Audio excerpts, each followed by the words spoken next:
This weekend on the original Rochester Press Box.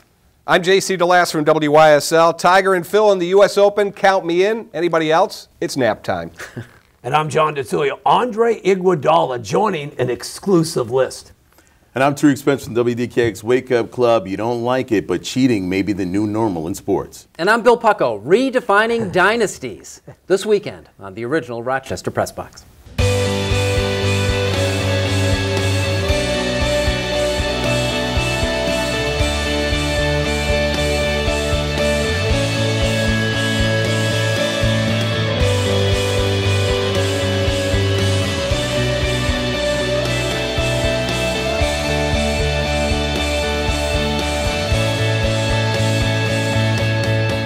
Hello, everyone, and thanks for joining us for the original Rochester Press Box. I'm Bill Pucko. I'm surrounded by radio sports directors. What a great panel we have today. John DiTullio from Fox 1280 Sports. Billy, it's just great to be with all of you. Not just you, Tariq, and of course, but you and you. Mr. Tariq Spence. Yeah, Tariq Spence, WDKX Sports Director. Nice to have you sitting in Mike Catalana's seat today. I'm just honored to be in this seat. I'm just happy to be here, but definitely in this seat. That is a good seat. And JC DeLass in our guest seat from WYSL Sports Director. JC, thanks for joining us. Happy to be here. 2-on-2. Tariq and I are taking you guys later. No problem. What do you think? I feel like LeBron. No, that's actually pretty funny. Speaking of LeBron, JC, start us off. You know, the day after the Golden State Warriors wrap up the NBA championship, LeBron's going to get hammered. I don't know why. What do you make of it? I don't know why either. I mean, the guy averaged close to 40 points. He did everything he could one guy could possibly do. And we've seen this, team sports especially, one guy cannot win a championship. Michael Jordan, you put Michael Jordan on this team, he wouldn't have done any better than what LeBron did. He got him to 6 games. Like I said, averaged close to 40 points. He scored more points, rebounds, assists than anybody for both teams. I mean, what more do you want the guy to do? People want, people insist. I mean, I know it comes down to wins and losses, but at the end of the day, he did everything he could do, didn't have enough talent. And, you know, people talk about Kyrie Irving being out. I think Kevin Love was the bigger loss for them. They had no inside presence outside of Mozgov, but again, Mozgov was nowhere near what Kevin Love could have done. No. I'm so accustomed to LeBron being LeBron or Jordan being Jordan or Magic. There was a couple moments where LeBron could have just silenced his naysayers. Game 1, he misses the shot. You got to remember, Game 2, he misses the shot, but gets bailed out by Dellavedova, gets the rebound. And I thought with the series on the line in Game 4, you had that moment where Bogut, I thought that's where the series switched. When Bogut hammers him and, you know, he bleeds like Rocky IV. You know, he bleeds. And LeBron bled, and I thought at that point the series switched. But NBA is one sport when you get to where a guy can almost single-handedly win a game. We saw that with LeBron. They won 2 games basically because of LeBron. But in game 4 and especially in game 6, I expected more. I expected more from LeBron in game 6. It almost sounds like you're hammering him a little bit. I expected a Celtics moment. Yeah. I expected a Celtics moment back in 2012 when he went off for 45 points at the Garden. I thought I was going to get that in game 6, and I didn't. But as you mentioned, the guy ran out of gas. Did he have to come out and say that he's the best player?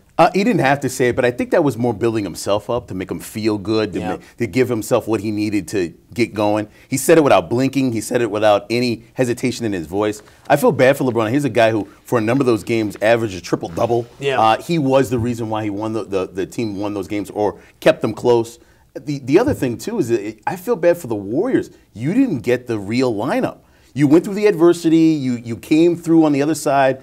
Cleveland did everything they had to do. Physical. They couldn't handle it. Steph Curry didn't understand why he was being checked so hard. And then they turned on a switch and went to another speed. And Cleveland just didn't have the numbers. It's less about the Warriors and more about what Cleveland didn't have. Yeah. I don't think the Warriors are going to get their respect. What bothered me about LeBron, 2 things he said after they lost.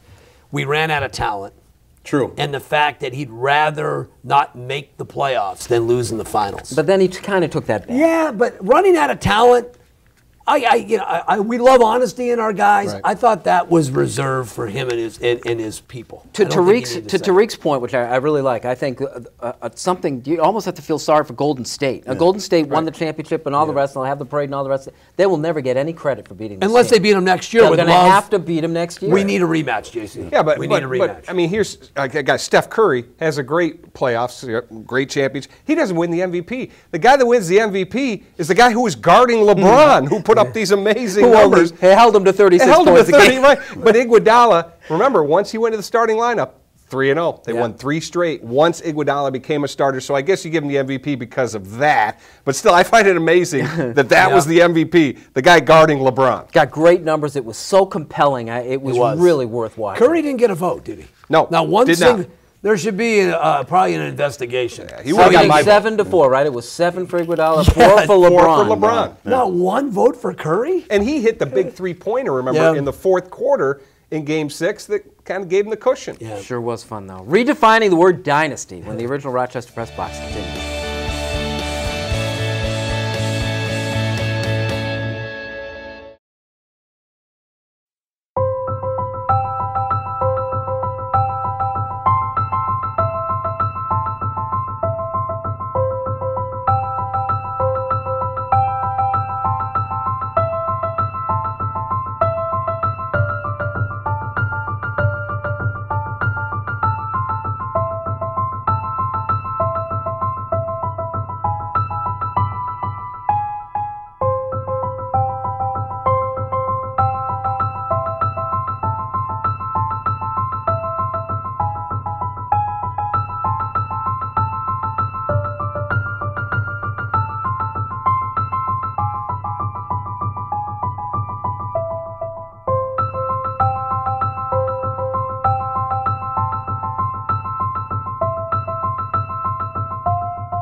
Welcome back to the original Rochester Press Box. John, the Chicago Blackhawks win the Stanley Cup championship 3 times in 6 years.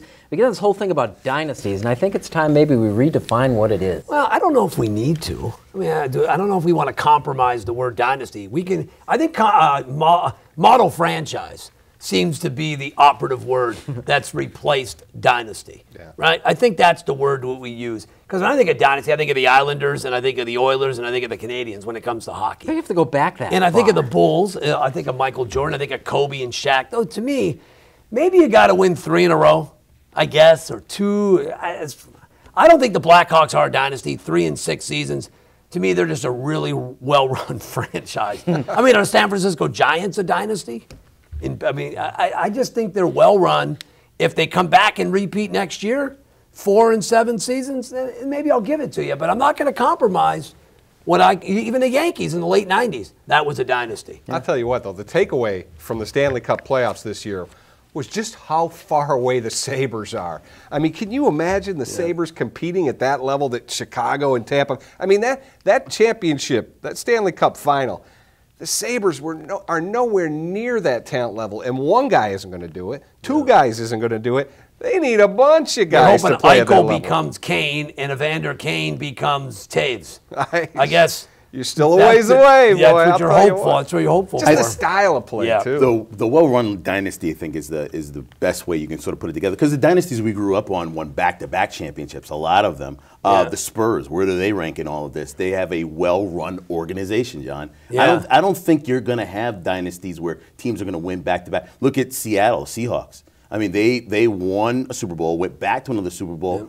Could they be a dynasty if they go back again? I mean, it's very hard to really say dynasty anymore because I think it's spread out. We love to use the word. Well, yeah, because you grew up watching Dynasty. See, I think a lot of it's in the numbers because there's just more teams. Yeah. When the leagues were smaller, you were one, let's say, out of 16 teams. It was easier to win than when you won out of 33. That's a good point. I think you have to redefine it a little bit. Well, that's the NBA. I mean, the NBA harpens back to the 80s, but they had 23 teams. Yeah. If you go back to the mid-80s. Well, I mean, even baseball. It used to be 2 8-team leagues, and there were no playoffs. I think the Patriots you could label dynasty 3 and 4 years to start the millennium.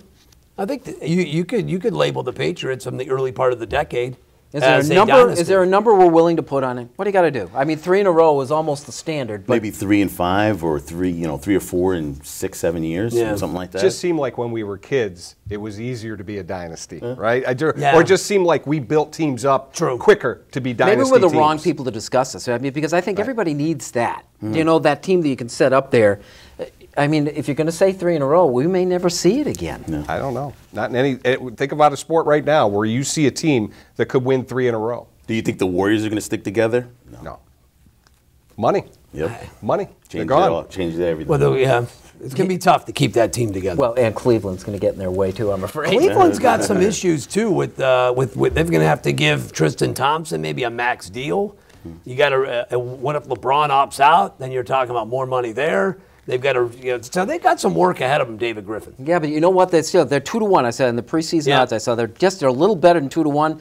God, that's a tempting bet. Take Cleveland to 2-1 right now to win next year. Oklahoma City, new coach, Kevin Durant healthy, Russell Westbrook still. I mean, like you said, there's other teams. Even though we have Golden State and Cleveland, there's still going to be other teams taking their shot at the king. Nobody in the East, though. Yeah, that's the great thing about Cleveland's it. Going to Cleveland's going to go right in there, and the West will shoot it out. Yep. Like it or not, when we return.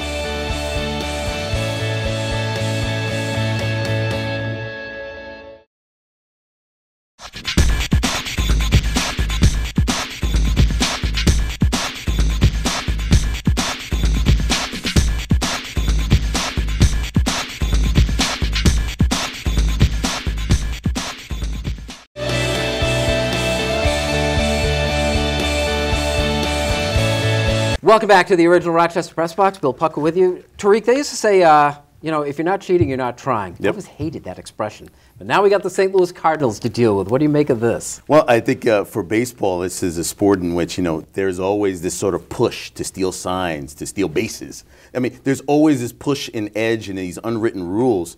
This involves a little espionage, a little identity theft. And, this is what I think, I'll talk about in Unfinished Business. It's what the baseball deserves. I think you push this sport so much to try to get these edge and these competitive edges, and now teams are using anything they can. Analytics, anything that they can use to computers. They want to know everything about you, psychologists. And so now this push to be successful from a great organization like the Cardinals, unexpected, but you know what? I think everybody's got a little dirt to try to push themselves to be the best. And the Cardinals are no different. It strikes me, even the terminology, as he brings it up, that baseball uses the word "it's steal." It's a criminal term, and it's part of the culture. You can get away with it. This is a really weird story too. When you figure the guy who's running the Astros used to be with the Cardinals, apparently wasn't very well liked when he was at the Cardinals, and then the Cardinals go and allegedly steal stuff from his computer because he didn't change his passwords. Yep. I mean, what was he using? His birthday, his wife's first 1, 2, name? 3, 4. 1, 2, 3, 4, right? I mean, you got to be kidding me. It's a very weird story, but I will say this. Every major league team has changed their passwords since they heard this, and they're getting 2 or 3 different ways to get into the system. I mean, that's so silly. And the system worked. Get in. The system he put in actually worked. Yeah. They're using it, and now they're... What's Rob Manfred do? I mean, draft picks, that's one. NFL, you get killed without draft picks. Draft picks seems like a slap on the hefty wrist. fine. I don't know what happens, but to me, this is, when you get the FBI involved, this makes the Patriots, I mean, and yet, it's a misdemeanor. I always use it, the calls you take and the time you spend, I bet it's not anywhere compared to what... We took maybe a few text messages on it. Just to be Don't funny, call them the model franchise anymore, tools about the Cardinals. Do you think that's because it's the Astros and the Cardinals, 2 teams, I mean, especially the Astros? Who would have dreamed of stealing from the Astros? If this was the Yankees or the Red Sox, you can bet that you'd be hearing it's about like it. stealing signs from the New York Jets, though. I mean, that's a direct comparison. Why? Stealing strategy, the Spygate, the Deflategate had impact on games, which I don't know how much of an impact the Cardinals hacking into the Astros, a team that's in another league, had an impact on games. And yet the FBI was never involved in the Patriots thing. JC, how about the, like it or not, in terms of ballot stuffing? I mean, we may get 8 Kansas City Royals starting in the All-Star game. I know, but this is nothing new. We've seen this all throughout our lives. And I like what the manager, Ned Yost, said. He said, hey, you folks don't like it, vote for your guys instead. Don't worry about my guys, vote for your guys. It is a little bit silly that we're going to see a Kansas City Royals versus the National League type game. No, they can't let that happen. This is the way the system is set up, though. And like Yo said, if you don't like it, you got to vote. I mean, they've set this system up. This is exactly what could end up happening. I think it's fascinating that people in Kansas City have nothing better to do than to vote for the Royals. Really? That's all you're doing? You're voting for the Royals? City. Great town. Great steaks. It is great. Great steaks. Look, but you know, who settled on the number 35? You can vote 35 times by, you know, What happened to the electronically. card when you went to the ballpark? You know, little Chads, whatever, you filled them Anybody out. knows what you're talking about? No. No, yeah. I The would punch holes. If this game is no longer an exhibition, then I would eliminate the fans from voting altogether. I mean, That's what I it would used to be, you know, you'd have the three, like you have where you have the media vote, you have the players vote, the Yeah. fans vote, best 2 out of 3. This thing could be solved, and you could still involve the fans. They think they have a say, you know. Yeah. It's an exhibition. Let the players just play. I take the whole home field advantage thing out of it too. Absolutely. Just give your players a couple of bats, your pitchers 1 inning, Yep. get them out of there. I mean, you have a second half of the season to worry about. It shouldn't be that big of a deal. Let everybody play. Let's see the matchups, this righty versus this hitter, because that's what we come to see anyway. You know, so it's a waste of time to make it that important. Unfinished business when we return.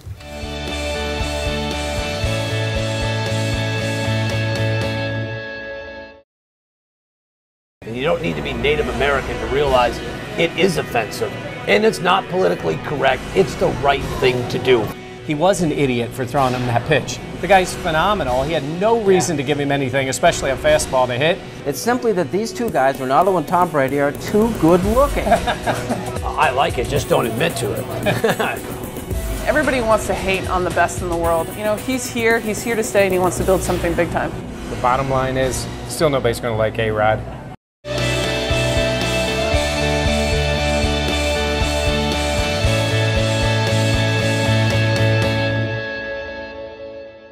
Welcome back to the original Rochester Press Box. It is time for our unfinished business, John. Well, they've been handing out the NBA Finals MVP every year since 1969. Jerry West, the first to win it. If you look at the names who have won the MVP, guys like Willis Reed and Walt Frazier, the list goes on and on. Guys like Moses Malone, Larry Bird, Magic Johnson, Tim Duncan, Tony Parker, Shaquille O'Neal, Chauncey Billups, and Cornbread Maxwell may be the only 2 guys that are currently not in the Hall of Fame that have won the MVP. I go to Andre Iguodala, this year's winner. A guy who started his career in Philadelphia, was dealt to Golden State kind of quietly, was a starter a year ago, and then this year when Steve Kerr took over, came off the bench and took it pretty well. Let's face it, he was the difference in this series. There's no question about it. He gave Golden State what Cleveland didn't have, a second option. Not only offensively, but he was the shutdown guy, so to speak, on LeBron. Andre Iguodala. Doesn't sound right, but he's your MVP, and maybe someday he'll find himself in the Hall of Fame up in Springfield. But probably not. But probably not. Right? That's typical of what Golden State represents. So we talk about them, get their legacy getting lost in this whole mix. I mean, that just feeds right into it. LeBron This is a team James. that's going to get lost in history if they don't win it next year. Right. LeBron James, Michael Jordan, even Dennis Johnson, the year Seattle won it. Hall of Famer, Dennis Johnson in '79. Very good. Kirk, Bowditch, Lingmerth, Gomez. That's not the newest law firm in Rochester. Those are your last 4 winners on the PGA Tour. Tiger Woods, Phil Mickelson, where are you when we need you the most? It's US Open weekend, and I need Tiger or Phil in that final pairing on Sunday. Or else, if I get Lingmerth and Gomez and Bowditch, I'm going to have myself a nice Father's Day nap, because I'll be sitting this one out. Tiger hasn't won the U.S. Open, 8 years? Phil Mickelson, he's never won it. I need Tiger, I need Phil in the final pairing on Sunday to make the U.S. Open what it's all about on Father's Day. Yeah. That's the best time to sit back and watch some golf. When you talk about long shots, what do you want to put on the odds that those two are playing in the finals? It would be a great, you know what? It's got to be more than 100 to 1. If you're a betting man, bet the field. Bet the field and put Tiger and Phil out of it. I'll settle for Rory and Spieth. I was about to say the Right? same thing. What do you I'll think? take those 2. I'll settle. Yeah. I mean, I would love Tiger and Rory, any one of those combinations of the 4. Wouldn't you rather see Rory and Spieth instead of the dream match I'd rather over see there? Rory and Tiger go head to head. Or I'd like to see Tiger. I love Phil, but I need Tiger. Because then, if he can break the streak and do it against one of the young guns on the tour, it'd be great. Because by the time people are watching this, those guys have probably both missed the cut. Absolutely. Tariq? Well, I have to say this, you have to get used to it in the world of sports. The new normal is scandal and accusations of scandal. For the last 3 weeks or so, we have been watching sports unravel because of the thought of Deflategate, the thought of what the Cardinals did in stealing data. And we've come to this point now, we don't even know what FIFA is up to or how they get tournaments coming from this city to that city, this country to that country. This is the way sports has gone right now. The accusation of cheating and the way people react to cheating. The question is now, what do you do as a head of an organization? How do you stop and make your game pure again? It's going to take real tough penalties and stiff moves and swift action to do it in a time in which everybody is looking for new investment dollars to take their entertainment. So I'm not sure exactly what baseball is going to do or the NFL or the NHL or any other sport, but you better act quickly because if people start not believing in your sport being pure, they'll find someplace else to take their dollar. Yeah, I wonder, at what point do we actually become immune to all this? I mean, we just figured that this is business as usual. It's too bad, but I think Tariq's right. I mean, less harsher penalties, but sometimes we've seen it in baseball. It has kind of slowed what we've seen in the PEDs, but it's all over the place. For some of these guys, it's worth it. For some of these guys, it's worth cheating because they get to this moment where they're holding a trophy. You can never take the moment away. You can take some money, you can take some fame, but never the moment, and that's why they do it. We began the discussion earlier, and I brought that, if you're not cheating, you're not trying, and it used to be sort of a cute expression. It's not cute anymore, is it? No.